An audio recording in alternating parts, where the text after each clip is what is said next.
A Ilha do Cardoso, um santuário de beleza selvagem e isolamento, erguia-se do Atlântico como um espectro esmeralda, envolta em névoa e mistério. Suas praias desertas sussurravam segredos antigos, e a densa mata atlântica que cobria seu interior guardava histórias de tempos imemoriais, lendas que se entrelaçavam com a própria essência da terra e do mar.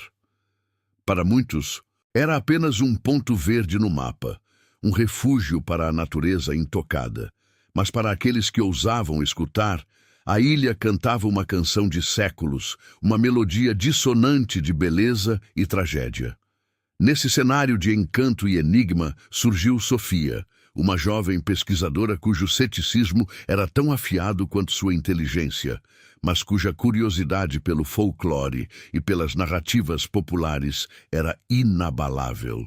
Com seus olhos perspicazes e uma mente analítica, ela se lançou em uma jornada ambiciosa para seu projeto acadêmico: desvendar a verdade por trás das lendas locais que envolviam a Ilha do Cardoso.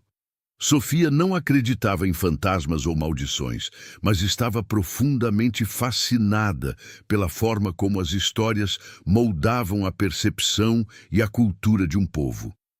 Ela via as lendas como cápsulas do tempo, contendo verdades históricas e sociológicas, escondidas sob o véu do fantástico.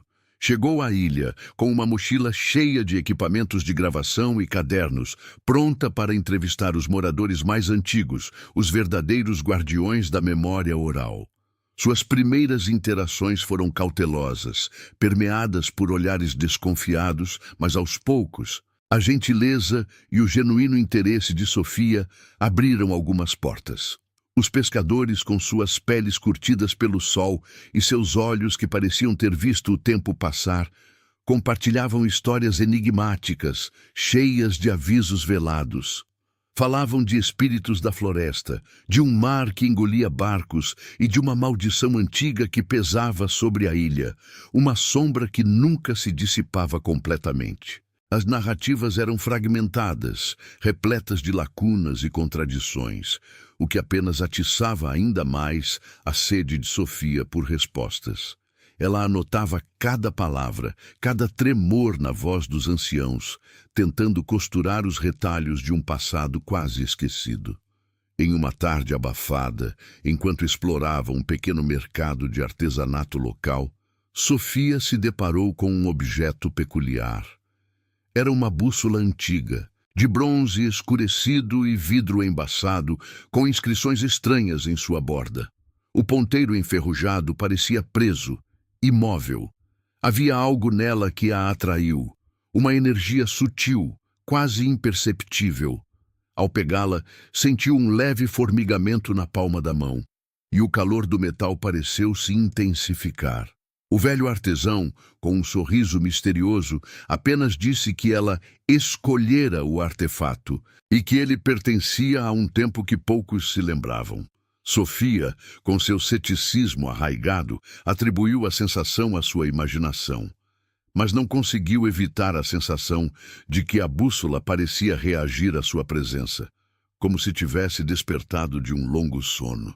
Aquele pequeno objeto, aparentemente inofensivo, seria o gatilho para a maior aventura de sua vida. Enquanto revisava suas anotações naquela noite, sob a luz bruxuleante de um lampião, uma das lendas começou a se destacar. Não era apenas uma história de fantasmas ou criaturas marinhas, mas uma narrativa complexa sobre um tesouro perdido. E, mais importante, uma maldição antiga que havia sido lançada sobre a ilha há séculos. Os detalhes eram vagos, mas a essência era clara. Um grande infortúnio havia se abatido sobre o povo da ilha devido a um ato de profanação. Os moradores evitavam falar sobre isso diretamente, desviavam o olhar quando o assunto surgia, o que só tornava a lenda ainda mais intrigante para Sofia. Ela sentiu uma pontada de excitação, a intuição de que havia algo mais profundo ali, algo que transcendia o mero folclore. De repente, um estranho zumbido preencheu o pequeno quarto. Sofia olhou ao redor, buscando a fonte do som, mas não encontrou nada. Foi então que sentiu um calor intenso em sua mão. A bússola, que estava sobre a mesa, começou a vibrar. Não era um tremor leve como antes. Era uma pulsação forte, ritmada, quase viva. O ponteiro, antes imóvel, girava freneticamente, descrevendo círculos erráticos antes de se fixar. Para o espanto de Sofia, ele não apontava para o norte magnético, mas para o interior da ilha, para a densa floresta, para o coração do mistério. O ceticismo de Sofia vacilou pela primeira vez. Aquele não era um objeto comum. A bússola parecia ter uma vontade própria, um propósito. Ela não estava apenas reagindo, estava chamando. O som da ilha, antes um sussurro distante, agora parecia um convite irrecusável. A aventura que ela tanto buscava estava prestes a começar, e a bússola era a chave. Antes de continuarmos, inscreva-se no canal e diga-nos nos comentários de onde você está assistindo. Impulsionada por uma curiosidade que agora se misturava a um fascínio inexplicável, Sofia sentiu um chamado primordial, quase magnético, vindo da bússola. O ponteiro, firme e insistente, apontava para o interior da ilha, para onde a mata se tornava mais densa e impenetrável. Ela não podia ignorar o que estava acontecendo. Seu ceticismo, que antes era uma armadura, agora parecia uma capa fina e permeável, incapaz de conter a nova torrente de possibilidades. Com a bússola em uma mão e sua mochila nas costas, Sofia adentrou a floresta, o ar úmido e pesado envolvendo-a como um abraço ancestral. Cada passo era um mergulho mais profundo na escuridão verde, onde os raios de sol mal conseguiam penetrar, e as árvores centenárias erguiam-se como guardiãs silenciosas de segredos esquecidos. A trilha logo desapareceu, substituída por um labirinto de cipós e raízes retorcidas. O cheiro da terra molhada e da vegetação exuberante preenchia seus sentidos, e o som constante da vida selvagem criava uma sinfonia misteriosa. Sofia sentia-se uma intrusa, mas ao mesmo tempo uma parte daquele ecossistema vibrante. A bússola em sua mão pulsava, guiando-a por um caminho que parecia não existir, revelando uma trilha invisível aos olhos, mas clara para o objeto. Após horas de caminhada, o sol já começava a se pôr, pintando o céu com tons de laranja e roxo que mal se infiltravam na densa folhagem. O cansaço começava a pesar, mas a determinação de Sofia era inabalável. Foi então que, em meio a um clareira, ela avistou uma fumaça tênue subindo entre as árvores. Seguindo a bússola, que agora vibrava com mais intensidade, ela encontrou um pequeno acampamento improvisado, uma fogueira crepitante e um homem sentado em um toco de árvore consertando uma rede de pesca. Era Miguel, um pescador local que ela havia visto algumas vezes na vila, mas com quem nunca havia conversado de fato. Seus olhos, profundos e marejados de sal, revelavam a sabedoria de quem vive em simbiose com o mar e a terra. Ao vê-la, ele levantou a cabeça, um olhar de surpresa e desconfiança em seu rosto. O que uma moça da cidade faz por estas bandas, sozinha e a esta hora? Perguntou Miguel, sua voz rouca como o som das ondas quebrando na praia. Sofia explicou sua pesquisa, a bússola e a estranha sensação de ser guiada. Miguel ouviu com uma expressão impenetrável, seus olhos fixos na bússola em sua mão. Inicialmente, ele se mostrou relutante em ajudar, balançando a cabeça e murmurando sobre coisas que não devem ser perturbadas. Certos segredos devem permanecer enterrados, moça. A ilha tem suas próprias leis, ele advertiu, com um tom de voz que carregava o peso de gerações. No entanto, à medida que Sofia insistia, compartilhando um pouco mais sobre as lendas que havia coletado, mencionando a maldição e o tesouro, algo mudou no olhar de Miguel. Ele percebeu que Sofia não era apenas uma curiosa, mas alguém que, talvez sem saber, estava se aproximando de uma verdade que sua própria família guardava há muito tempo. Seu avô, Um contador de histórias nato sempre falava de uma ligação profunda entre sua linhagem e a ilha. Um laço familiar com as lendas que ele nunca compreendera totalmente até aquele momento. Era como se a presença de Sofia e a bússola em sua mão tivessem despertado algo adormecido em Miguel. Ele suspirou, a relutância ainda presente, mas superada por um senso de dever. Meu avô costumava dizer que a ilha chama aqueles que estão destinados a ela. Talvez seja o seu caso, ele disse, indicando um lugar para Sofia se sentar perto da fogueira. A noite caiu completamente e a fogueira lançava sombras dançantes que pareciam dar vida às árvores ao redor. Sofia e Miguel conversaram por horas, a fogueira crepitando entre eles como um mediador. A batalha entre a racionalidade de Sofia e a crença dos nativos nas forças ancestrais da ilha tornou-se evidente. Sofia, com sua mente científica, buscava explicações lógicas para cada fenômeno, enquanto Miguel, imerso na tradição oral, via a manifestação de espíritos e o eco de eventos passados em cada som da floresta. Contudo, em meio a essa divergência, nasceu um respeito mútuo. Sofia começou a entender que a superstição de Miguel era, na verdade, uma forma profunda de conhecimento e conexão com a terra. Miguel, por sua vez, viu na tenacidade de Sofia uma força que talvez pudesse ser usada para o bem da ilha. No dia seguinte, guiados pela bússola e pelo conhecimento de Miguel sobre a mata, eles se aprofundaram ainda mais. A bússola, com seu ponteiro teimoso, levou-os a um local onde a vegetação parecia mais antiga. As árvores mais grossas e as rochas cobertas de musgo formavam estranhas configurações. Ali, entre a densa folhagem, Sofia fez uma descoberta que fez seu coração disparar. Eram ruínas antigas, parcialmente engolidas pela floresta, com pedras talhadas e símbolos esquecidos adornando o que pareciam ser altares e paredes. Não havia dúvida. Uma civilização anterior havia habitado aquela parte da ilha. Aquilo confirmava as lendas de uma cultura perdida, de um povo que venerava a ilha como uma entidade viva. Enquanto Sofia passava os dedos sobre os entalhes desgastados pelo tempo, imagens vívidas, quase como flashbacks, narrativos curtos, inundaram sua mente. Ela viu sombras dançando ao redor de fogueiras, figuras vestidas com trajes rústicos, gestos solenes, rituais ancestrais. O som de tambores distantes, o cheiro de incenso e o sussurro de cânticos em uma língua desconhecida pareciam ecoar na brisa.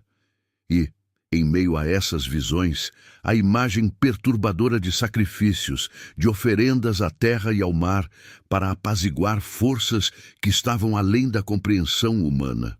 A ilha não era apenas um pedaço de terra, era um palco de dramas antigos, de devoção e tragédia. A bússola, que pulsava com uma intensidade febril, levou-os a um nicho escondido entre as ruínas, coberto por uma camada de musgo e eras. Com a ajuda de Miguel, Sofia removeu as plantas, revelando uma pequena cavidade. Dentro dela, envolto em um pano de fibra antigo, estava um diário.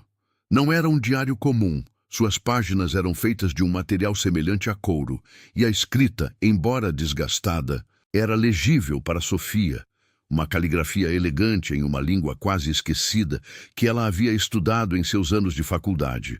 Uma antiga forma de tupi-guarani com influências de línguas africanas, trazidas pelos primeiros povos.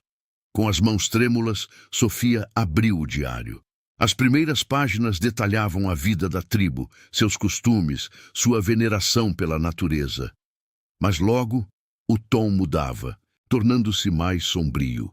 O diário narrava os primeiros dias da maldição, a desolação que se abateu sobre a ilha, a fome, as doenças, os fenômenos climáticos extremos que atormentavam o povo. A cada linha lida, a história da ilha se revelava mais complexa e dolorosa. A maldição não era apenas uma lenda, era uma realidade vivida e registrada por aqueles que a sofreram. Sofia sentiu um arrepio na espinha. O diário era a prova que ela buscava, a ponte entre o mito e a história. Mas, assim que ela estava prestes a descobrir a causa primordial da maldição, a página crucial, aquela que detalhava a traição que deu origem a todo o sofrimento, estava rasgada. Uma lacuna frustrante, um segredo arrancado da narrativa. O diário terminava abruptamente, deixando Sofia e Miguel em um suspense angustiante. Quem havia rasgado aquela página? E por quê? O que era tão terrível que precisava ser apagado da história? A bússola em sua mão, agora mais calma, parecia aguardar a próxima etapa, como se soubesse que o mistério estava apenas começando a se desvendar. A ilha, com seus segredos enterrados, ainda tinha muito a revelar. Sofia e Miguel, sob a luz bruxuleante de uma lanterna, debruçaram-se sobre o diário, a frustração evidente em seus rostos. A página rasgada era um muro entre eles e a verdade, um obstáculo irritante em sua busca. Contudo, as páginas restantes, embora incompletas, ainda guardavam fragmentos preciosos da história, como cacos de um vaso antigo que juntos podiam revelar a forma original. As mãos de Sofia, acostumadas a manusear textos antigos, traçavam as linhas, enquanto Miguel, com sua intuição aguçada e conhecimento das narrativas orais da ilha, preenchia as lacunas com conjecturas e memórias de contos de seu avô. Aos poucos, a narrativa emergiu, dolorosa e envolvente. Era a história de um amor proibido, um triângulo trágico que incendiou os corações e, por fim, a própria ilha. O diário falava de um líder tribal sábio e justo, cujo coração batia em sincronia com o ritmo da ilha. Ele tinha uma filha, de beleza ímpar e espírito livre, prometida desde a infância a um guerreiro valoroso, um caçador destemido e respeitado por todos.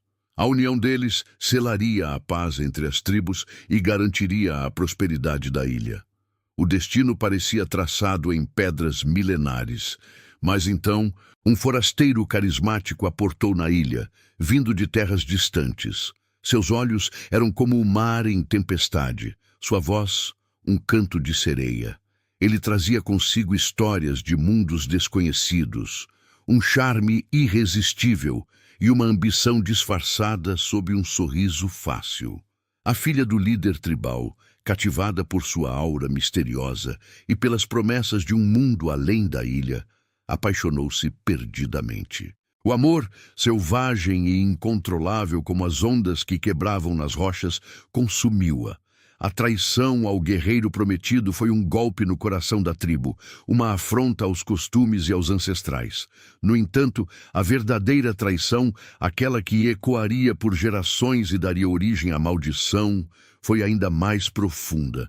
O forasteiro, não contente em roubar o coração da princesa, cobiçava o artefato sagrado da ilha, um objeto de poder que garantia a prosperidade e o equilíbrio da natureza.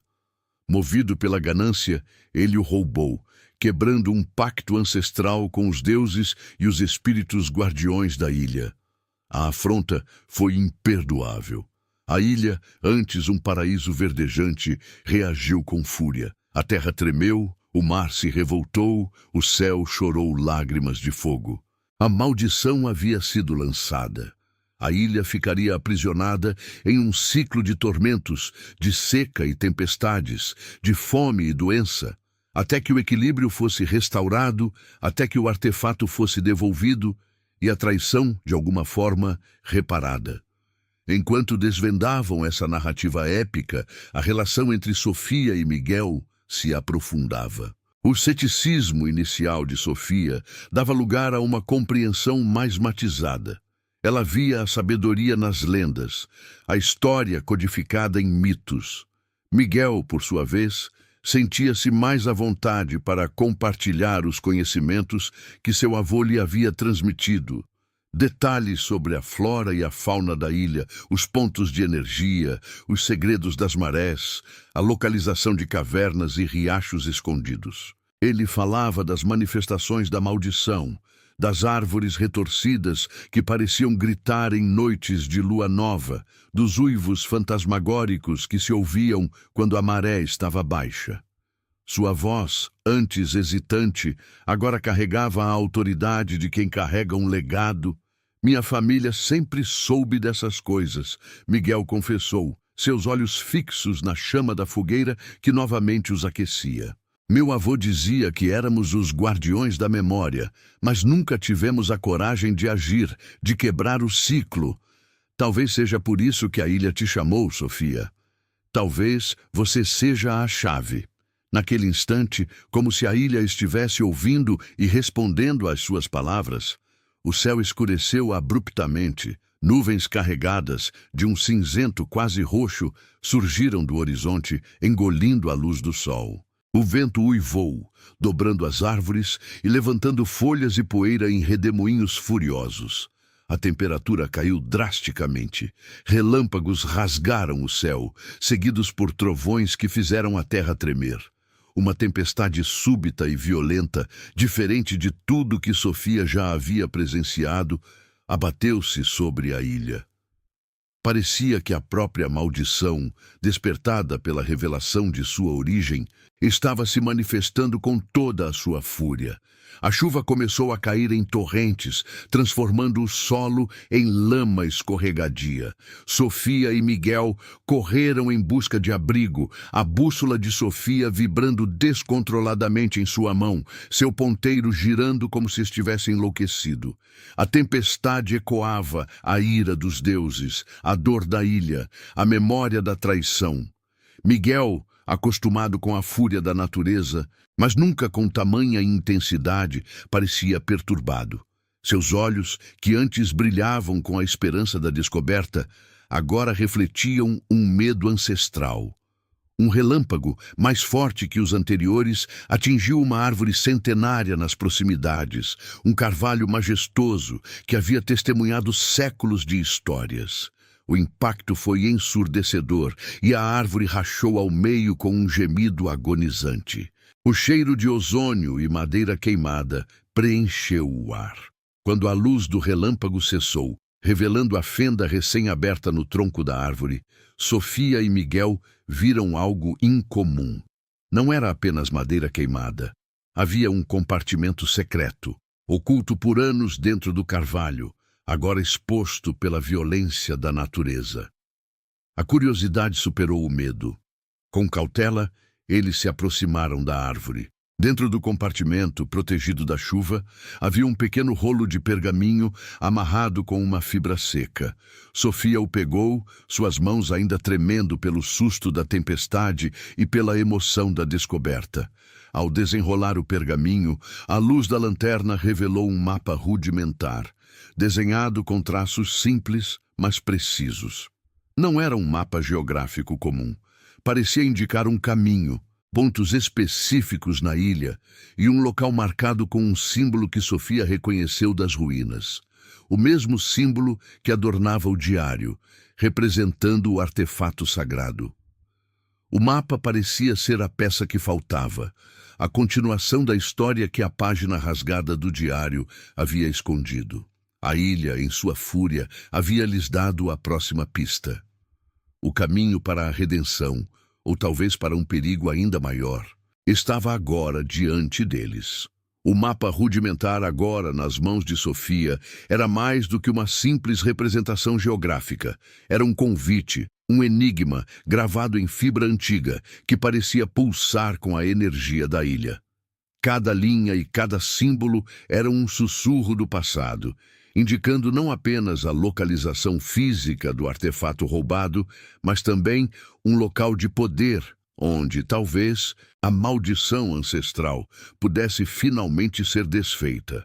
A tempestade, que momentos antes parecia uma manifestação de fúria cega, agora se revelava como um guia brutal, desvendando o caminho que a ilha desejava que eles seguissem.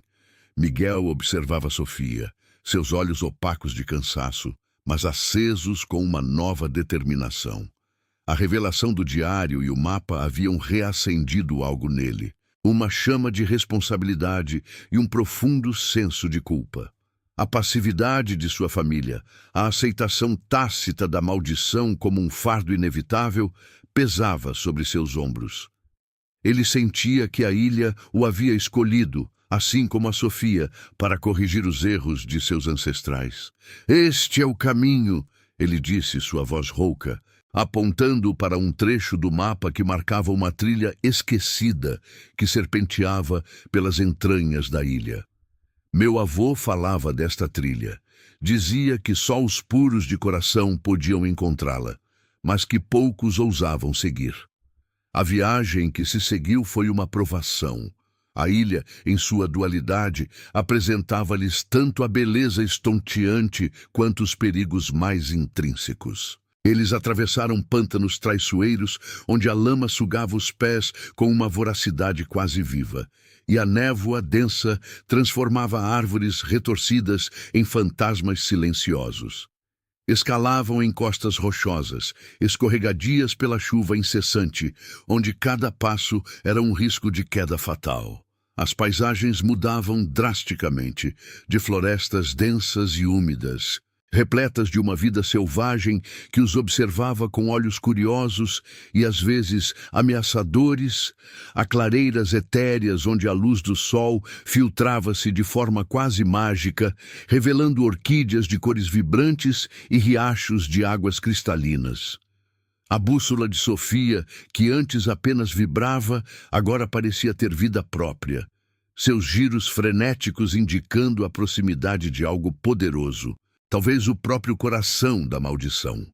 À medida que avançavam, as manifestações da maldição se intensificavam. Sussurros fantasmagóricos ecoavam no vento, vozes indistintas que pareciam lamentar uma perda antiga. Sombras dançavam nas periferias de sua visão. Figuras etéreas que se desvaneciam ao serem encaradas diretamente. A própria flora da ilha parecia reagir à sua passagem. Flores murchavam abruptamente e as árvores pareciam se inclinar, seus ramos entrelaçados como dedos acusadores. Em uma das clareiras mais antigas e isoladas, onde a vegetação formava um círculo quase perfeito, eles se depararam com uma figura. Não era humana, nem animal, mas uma emanação de pura energia, um espírito guardião da ilha. Seus olhos, feitos de luz prateada, penetraram a alma de Sofia e Miguel, avaliando suas intenções. O ar tornou-se denso, carregado de uma energia ancestral. Sofia sentiu um frio gélido percorrer sua espinha, mas não havia malícia na presença do espírito, apenas uma vigilância milenar. O espírito guardião não falou com palavras, mas com imagens e sensações que se manifestavam diretamente em suas mentes. Ele lhes mostrou o sofrimento da ilha, a dor da traição, a agonia de um pacto quebrado. Ele testou sua resolução, projetando visões de desespero e rendição, de tentações para abandonar a busca. Sofia, com sua mente analítica, tentou racionalizar a experiência. Mas a força da manifestação era inegável. Miguel, que já havia crescido ouvindo contos de espíritos e entidades, ajoelhou-se em respeito, oferecendo uma oração silenciosa. O espírito, aparentemente satisfeito com a sinceridade de suas intenções e a pureza de seus corações, abriu um caminho, dissipando a névoa que bloqueava a passagem para o próximo estágio de sua jornada. Foi então que a verdade sobre o artefato roubado se revelou, não como um tesouro material, mas como a chave para o destino da ilha. O espírito guardião, antes de desaparecer, projetou uma imagem clara em suas mentes. O artefato não era apenas um objeto de poder, mas o elo vital entre a ilha e o mundo espiritual, o coração pulsante que mantinha o equilíbrio. Sem ele, a ilha definhava, e com ele, em mãos erradas, o desastre seria inevitável. A maldição não era uma punição aleatória, mas a reação do próprio ecossistema da ilha à sua ausência. A compreensão dessa verdade pesou sobre eles. Não era apenas uma questão de encontrar um objeto, era sobre salvar uma vida, a vida da Ilha do Cardoso. A cada passo, a maldição se intensificava. As árvores sussurravam seus nomes, as águas dos riachos pareciam chorar, e o céu, mesmo em dias claros, parecia carregar um véu de melancolia. Fenômenos sobrenaturais se tornaram mais frequentes. Objetos moviam-se sozinhos, luzes estranhas dançavam entre as árvores à noite, e o ar ficava pesado com uma presença invisível. Finalmente, após dias de caminhada árdua e noites insones, eles chegaram ao local indicado no mapa. Era uma gruta escondida atrás de uma cachoeira, cuja água caía como um véu cintilante. A entrada era estreita, mas a bússola de Sofia girava descontroladamente, apontando para o interior com uma certeza inquestionável. A atmosfera ali era diferente, carregada de uma energia antiga e poderosa. Ao adentrarem a gruta, a luz filtrada pela cachoeira revelou um cenário surpreendente. Não estavam sozinhos. No centro da câmara, iluminado por uma fraca luz azul que emanava do chão, estava o artefato, um cristal polido e multifacetado, pulsando com uma energia suave. E ali, de costas para eles, debruçado sobre o cristal, estava uma figura, alta, esguia, com cabelos grisalhos e um ar de arrogância que Sofia reconheceu instantaneamente. Dr. Elias Thorne. Ele havia chegado primeiro. A corrida contra o tempo havia falhado. O arqueólogo ambicioso e inescrupuloso, que buscava o artefato para seu próprio ganho, estava prestes a colocar as mãos no coração da ilha. A revelação do Dr. Elias Thorne, na gruta, ecoou como um trovão silencioso no coração de Sofia e Miguel.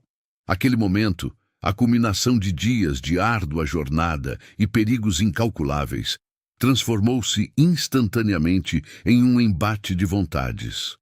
Thorne, com sua figura imponente e o olhar gélido, virou-se lentamente ao sentir a presença dos recém-chegados. Um sorriso irônico e presunçoso desenhou-se em seus lábios finos, revelando uma satisfação perversa por ter chegado primeiro.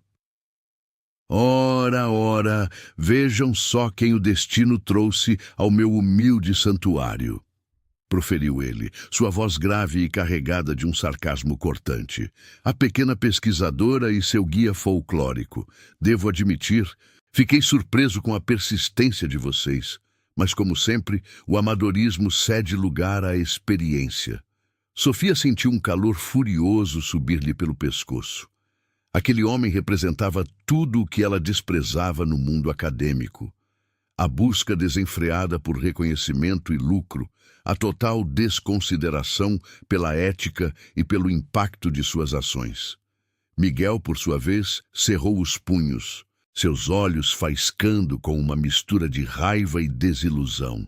A presença de Thorne ali, tão perto do artefato, era uma profanação, uma afronta à memória de seus ancestrais e ao próprio espírito da ilha. Thorne, o que você está fazendo aqui? Este artefato não é seu para levar, exclamou Sofia, dando um passo à frente, sua voz embargada pela indignação. O Dr. Elias Thorne riu, um som seco e sem humor que ecoou pelas paredes úmidas da gruta. Minha cara, a história pertence a quem a descobre, e eu a descobri com um pouco mais de eficiência, devo dizer. Enquanto vocês brincavam de caça ao tesouro com lendas infantis, eu estava decifrando os verdadeiros códigos, os que apontavam para este tesouro inestimável. Ele gesticulou para o cristal pulsante no centro da câmara, seus olhos brilhando com uma cobiça inegável. Imagine o valor disto no mercado negro arqueológico, ou melhor, em um leilão de prestígio. Minha reputação estará selada, minha fortuna garantida. A revelação do plano de Thorne atingiu Sofia com a força de um soco. Ele não se importava com a maldição, com o equilíbrio da ilha, com a vida de seus habitantes. Para ele, o artefato era apenas um objeto, uma mercadoria a ser vendida pelo maior lance. A percepção da gravidade da situação a atingiu em cheio. Não era mais apenas um projeto acadêmico, uma curiosidade folclórica. Era a vida da Ilha do Cardoso que estava em jogo. A sobrevivência de um ecossistema inteiro e de uma cultura ancestral. Sua racionalidade, antes uma armadura contra o sobrenatural, agora se dobrava sob o peso da urgência e da responsabilidade. Ela precisava proteger a ilha, a todo custo. "Você não entende o que está fazendo, Thorn", interveio Miguel, sua voz carregada de um aviso sombrio. "Este artefato é o coração da ilha. Se você o levar, a maldição vai se intensificar e tudo aqui será destruído. Você também." Thorn apenas deu de ombros, um gesto de desprezo. Lendas, superstições, bobagens para manter os ignorantes no lugar. Eu lido com fatos, com evidências tangíveis. E o fato é que este cristal é uma fonte de energia inexplorada, um artefato de poder que pode ser estudado, catalogado e, claro, vendido. Os riscos são calculados. A corrida contra o tempo havia se transformado em um perigoso jogo de gato e rato. Thorn, com sua equipe de capangas que se revelaram escondidos nas sombras da gruta, tentou cercar Sofia e Miguel. A gruta, antes um local de poder místico, tornou-se um palco de batalha. O Dr. Elias Thorn, que havia se preparado para a eventualidade de intrusos, ativou uma série de armadilhas que ele mesmo havia instalado ao longo da passagem para a câmara principal. Lasers infravermelhos disparavam de fendas nas rochas, barreiras de energia pulsavam no caminho e até mesmo gases sedativos começaram a ser liberados no ar.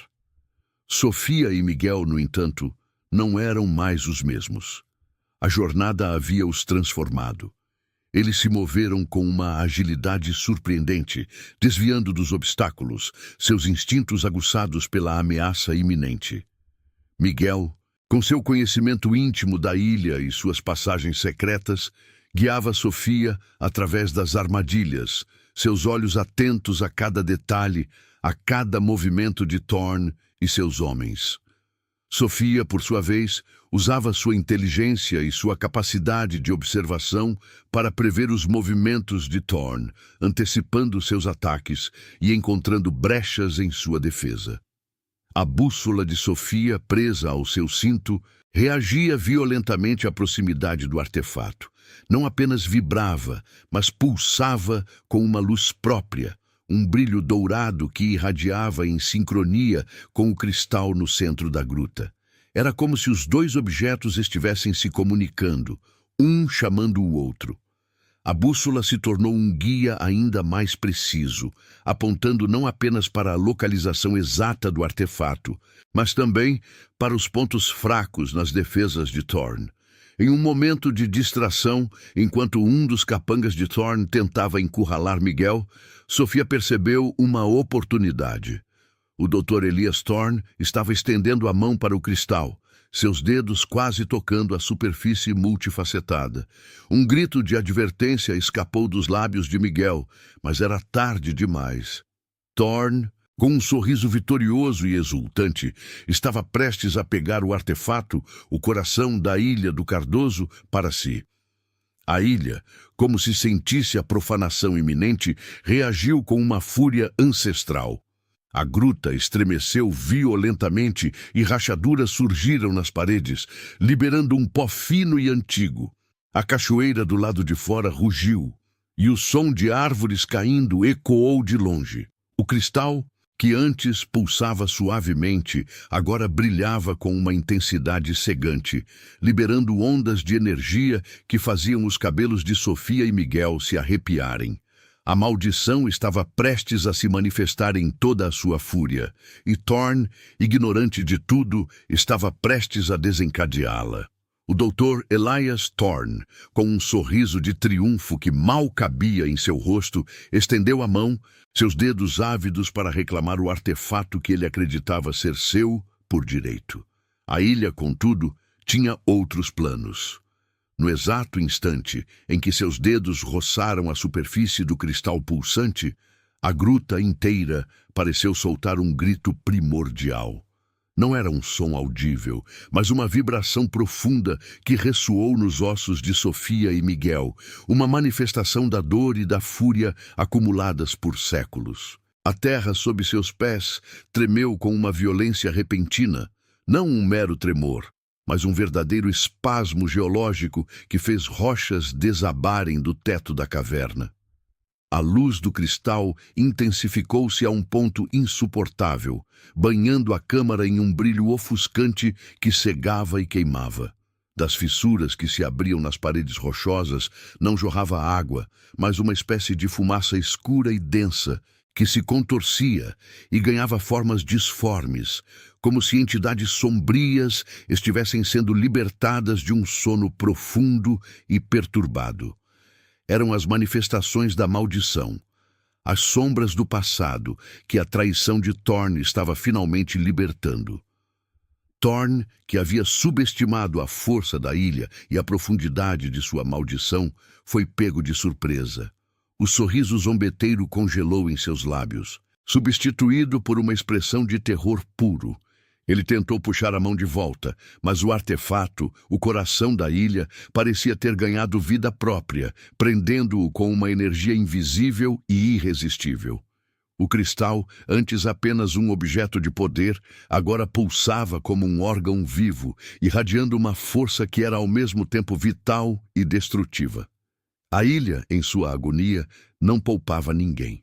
Um rugido ensurdecedor veio de fora da gruta, e a água do oceano, como uma fera enfurecida, começou a se agitar em tsunamis gigantescos que se chocavam contra a costa, suas ondas engolindo a vegetação e as poucas construções visíveis à distância. O céu lá fora, antes um manto estrelado, rasgou-se em uma tempestade elétrica, com raios que caíam incessantemente, incendiando as árvores e transformando a paisagem em um inferno em chamas. As entidades sombrias libertadas da fumaça começaram a se materializar, espectros retorcidos que flutuavam pela câmara, seus lamentos ecoando com a dor de um passado esquecido e profanado. Sofia e Miguel, apesar do terror que os invadia, sabiam que não podiam hesitar. Thorn havia desencadeado algo que ia além de sua compreensão, e a ilha estava desmoronando ao redor deles. Eles precisavam impedir que o artefato fosse completamente corrompido ou levado, pois sabiam que isso selaria o destino da Ilha do Cardoso de uma vez por todas. "Temos que tirá-lo dali!" gritou Sofia, sua voz quase inaudível em meio ao caos, apontando para Thorn, que agora se contorcia, preso ao cristal, com os olhos arregalados de pavor. Miguel, com uma determinação feroz, assentiu. Ele sabia que a vida de Thorn era insignificante comparada à sobrevivência da ilha. O que importava era o artefato, o equilíbrio que ele representava. Eles precisavam trabalhar juntos, uma última vez, para conter a fúria da ilha e proteger seu coração.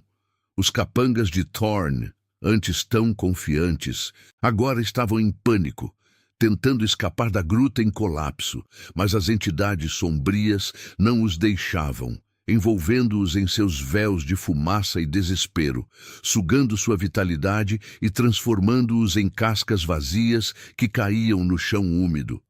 Sofia e Miguel, movendo-se com uma sincronia quase instintiva, tentaram se aproximar de Thorn.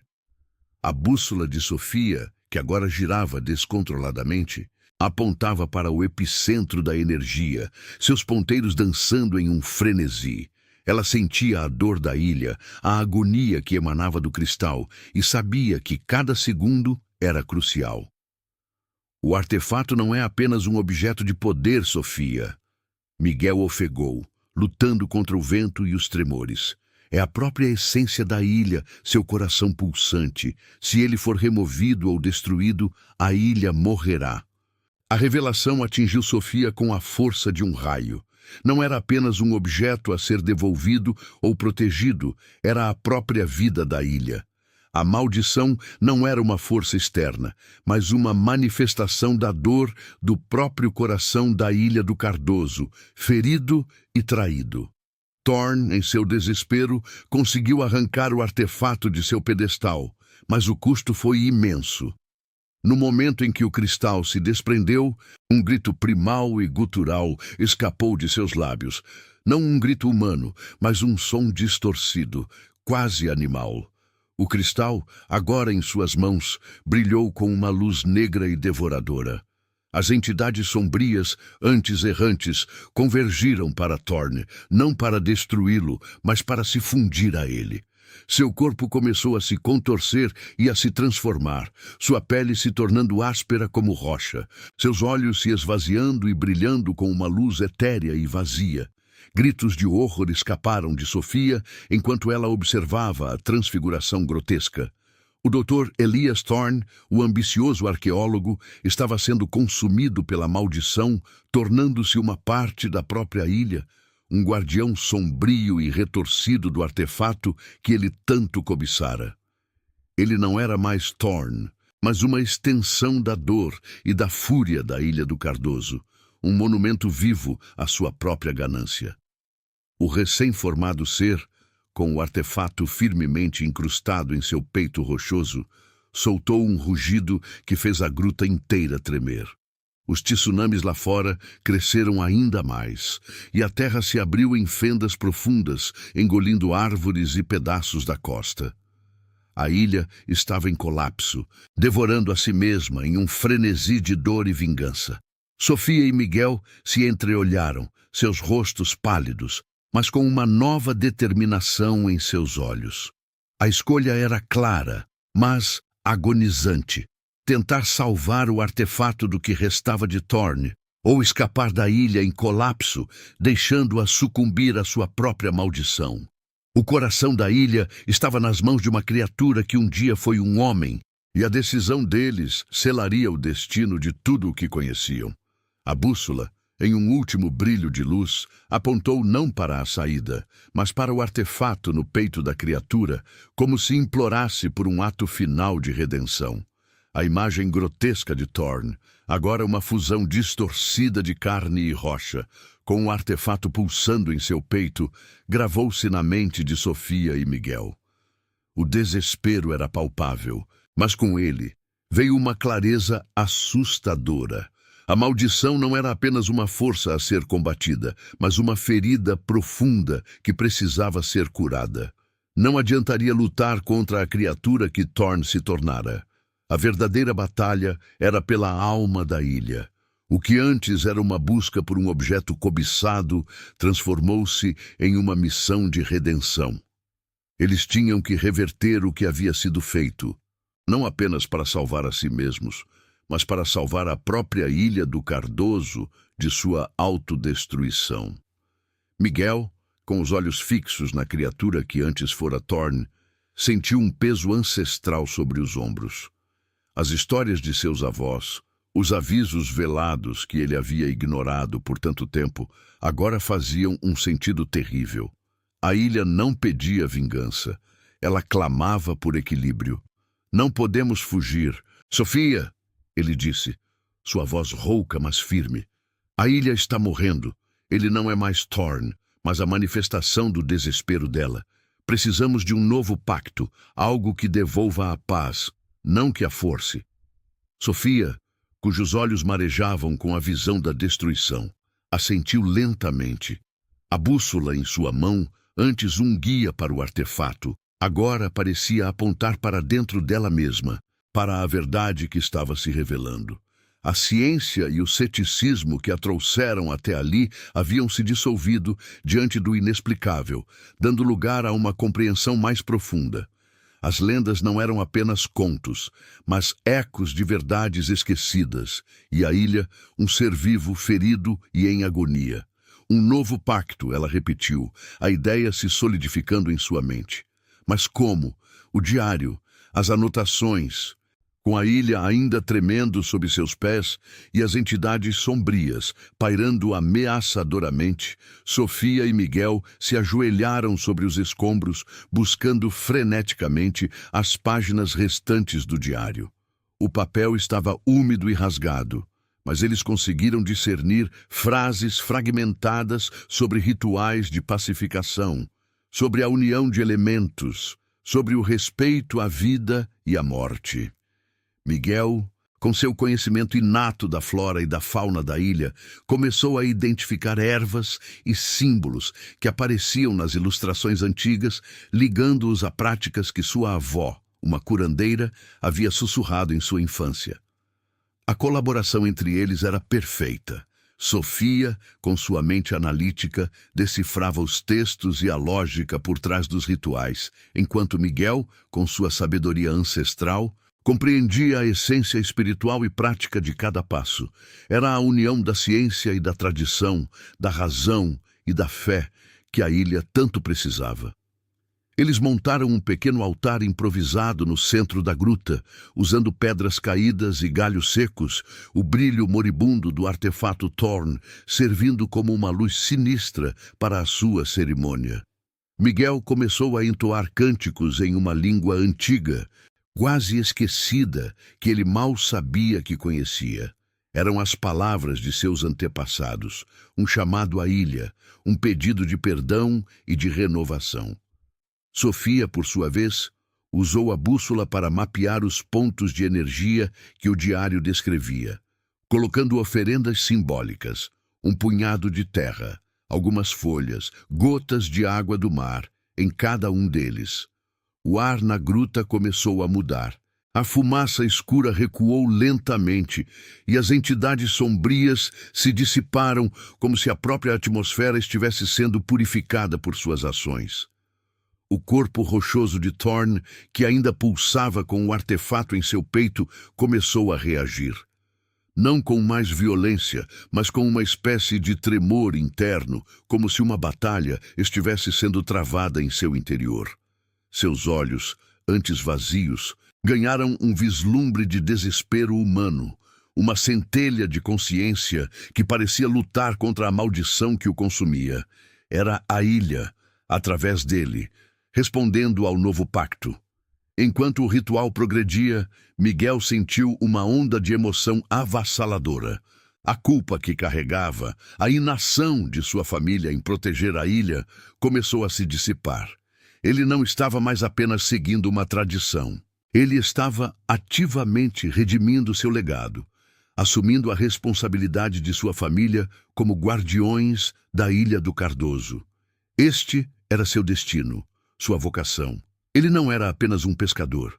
Ele era o elo entre o passado e o futuro da ilha.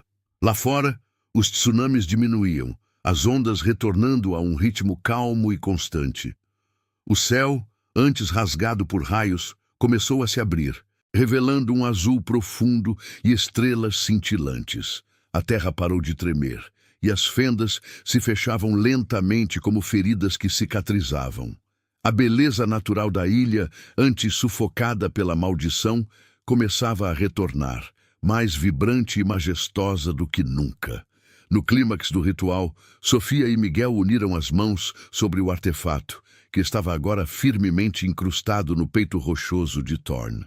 O cristal, que antes irradiava uma luz escura e devoradora, começou a brilhar com uma luminosidade suave, dourada, pulsante.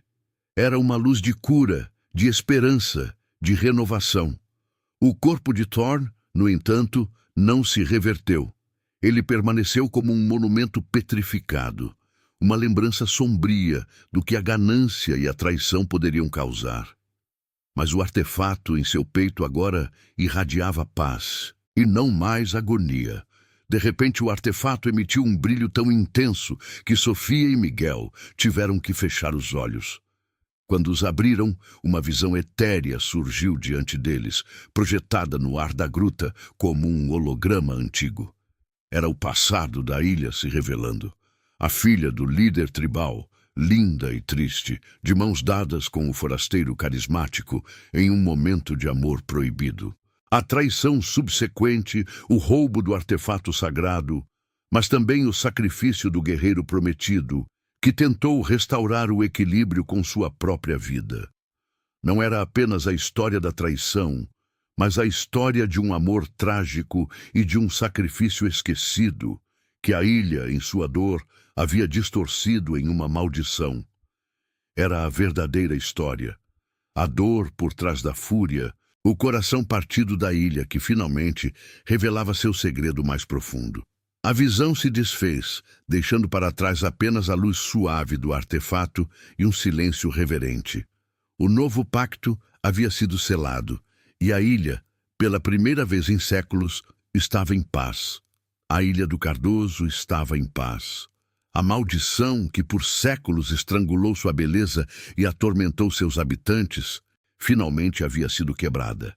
As cicatrizes, no entanto, permaneciam, não como feridas abertas, mas como lembretes silenciosos de uma história de dor, traição e redenção.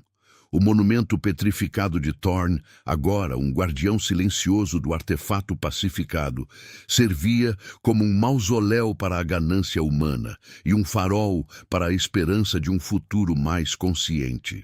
A luz suave e dourada que emanava do cristal em seu peito banhava a gruta em uma aura de serenidade, um contraste gritante com a escuridão que outrora a dominava. Sofia, com o coração ainda batendo em um ritmo acelerado pela intensidade do ritual e pela visão do passado, sentiu uma transformação profunda. O ceticismo que a definira por toda a vida havia se esvaído, substituído por uma compreensão que transcendia a lógica e a ciência. Ela viera à ilha em busca de um projeto acadêmico, de uma verdade empírica, mas encontrara algo muito maior. A alma de um lugar, a sabedoria de seus ancestrais e a interconexão de todas as coisas. A Ilha do Cardoso não era mais apenas um objeto de estudo, era parte dela, um elo inquebrável que a conectava a algo primordial. Ela sabia que não poderia simplesmente ir embora. Sua missão na ilha havia mudado.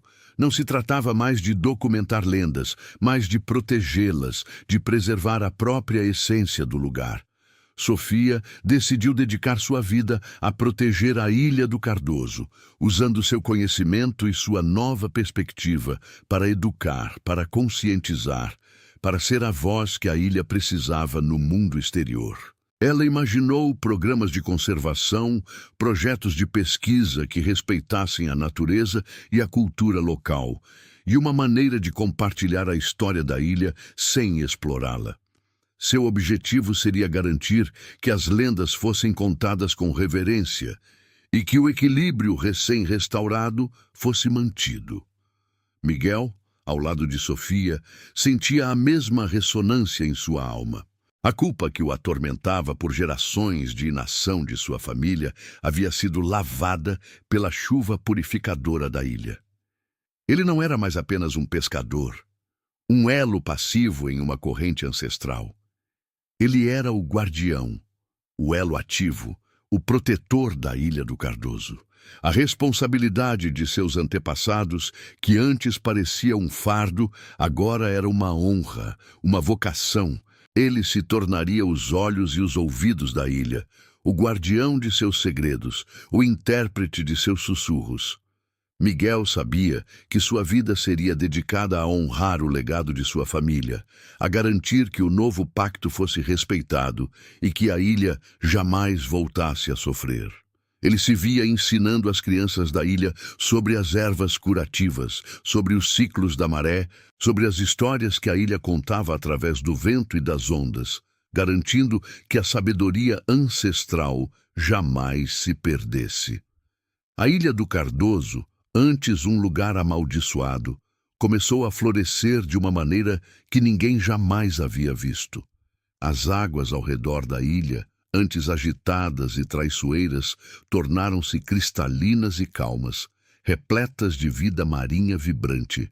A flora exótica, que por muito tempo murchara sob a influência da maldição, recuperou seu esplendor, e as florestas densas pareciam respirar com uma energia renovada.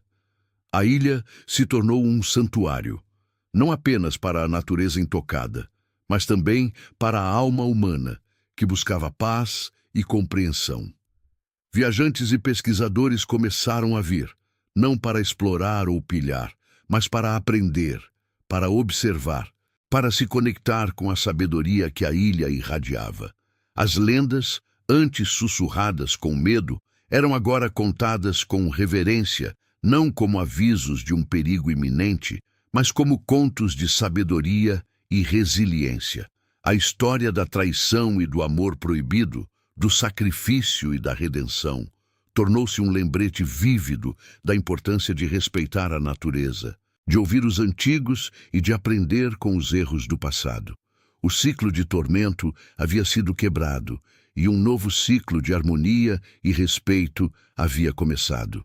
Sofia, após meses de trabalho incansável na ilha, ajudando a estabelecer as bases para sua conservação e educação, finalmente se preparava para retornar ao mundo exterior. Ela não era a mesma pesquisadora cética que havia chegado. Em seus olhos havia uma profundidade, uma sabedoria que só a Ilha do Cardoso poderia ter lhe dado. Ela carregava consigo não apenas a pesquisa para seu projeto acadêmico, mas uma verdade muito mais profunda, uma compreensão da vida que transcenderia qualquer diploma ou reconhecimento. Ela sabia que sua experiência na ilha seria um divisor de águas em sua vida, um testemunho do poder das lendas e da força da natureza. Ao se despedir de Miguel na praia, sob um pôr do sol que pintava o céu com tons de laranja e roxo, Sofia sentiu uma pontada de tristeza, mas também uma profunda gratidão. Miguel, com sua pele bronzeada e seus olhos que refletiam a sabedoria do mar, acenou para ela. Ele era agora o guardião, firmemente enraizado na terra que amava. E Sofia, a ponte entre a ilha e o mundo. A ilha floresceria, as lendas seriam contadas com reverência para as gerações futuras, e o ciclo de tormento seria apenas uma memória distante, um capítulo encerrado na longa e rica história da Ilha do Cardoso. A história de Sofia e Miguel, da ciência e da tradição, da razão e da fé, seria um testemunho de que, às vezes, as respostas mais profundas não estão nos livros, mas nos sussurros do vento, no bater das ondas e no coração pulsante de uma ilha que se recusa a ser esquecida. A ilha havia sido salva, e com ela a esperança de que a humanidade poderia, afinal, coexistir em harmonia com o mundo natural. O legado da Ilha do Cardoso agora era um farol de esperança, um santuário para a alma e um lembrete eterno do poder da redenção.